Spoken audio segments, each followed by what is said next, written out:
9 ఎయిర్పోర్ట్లు ఉన్నాయి సార్, కానీ తెలంగాణలో కేవలం ఒకటే ఒక ఎయిర్పోర్ట్ ఉన్నది సార్.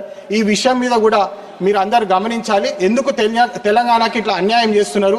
మా పెద్దపల్లి కూడా ఎయిర్పోర్ట్ అడిగినాం సార్, దాన్ని కూడా ఇప్పటివరకు ముందుకు సాగలేదని చెప్పి తెలియజేస్తున్నాం సార్. మళ్ళీ ఒక ముఖ్యమైన విషయము, రైల్వేస్ పాయింట్ ఆఫ్ వ్యూ కూడా sir, thousands of crores railways point of view ఆంధ్రప్రదేశ్కి కేటాయిస్తున్నారు సార్, కానీ మా తెలంగాణకి కేవలం 100 కోట్ల ప్రాజెక్టులు, చిన్న చిన్న ప్రాజెక్టులు ఇస్తున్నారు సార్.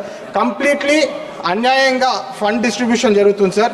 మళ్ళీ పోలవరం ప్రాజెక్టు కట్టిన తర్వాత బ్యాక్ వాటర్ ఇష్యూస్ మా దగ్గర finishing sir. Back water issues దాదాపు 2 లక్షల మందికి కొత్తగూడెంలో, భద్రాచలంలో బ్యాక్ వాటర్ ఇష్యూస్ వలన వాళ్ళ జీవితాలే డేంజర్లు ఉన్నాయి సార్. ఇమ్మీడియట్గా అక్కడ మాకు ఒక కరకట్ట కట్టి వాళ్ళకి కొంచెం సేఫ్టీ ఇవ్వాలి సార్. మళ్ళీ ఇప్పుడే చెప్పినట్టు బయారం స్టీల్ ఫ్యాక్టరీ ఇంకా పెండింగ్ ఉన్నది సార్. ఆంధ్ర నుంచి పవర్ బిల్స్ దాదాపు 20,000 కోట్ల రూపాయల పవర్ బిల్లు ఇప్పటికి కూడా తెలంగాణకు బకాయి ఉన్నది సార్. అది ఇమ్మీడియట్గా వారు రిలీజ్ చేయాలా. ఆర్ఎఫ్సిఎల్ యూరియా క్రైసిస్ తెలంగాణకు వస్తుంది కానీ ఆంధ్రాకు వస్తలేదు సార్. తెలంగాణ రైతాంగానికి నష్టం జరుగుతుందని చెప్పి రికార్డు మీద చెప్పాలి sir.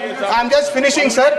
Industrial last point sir, industrial corridor ఇంకా లేటెస్ట్ గా సెమీ కండక్టర్ ఫెసిలిటీ ఏదైతే మాకు గ్రాంట్ చేసిందో అది కూడా. జై హింద్, జై తెలంగాణ.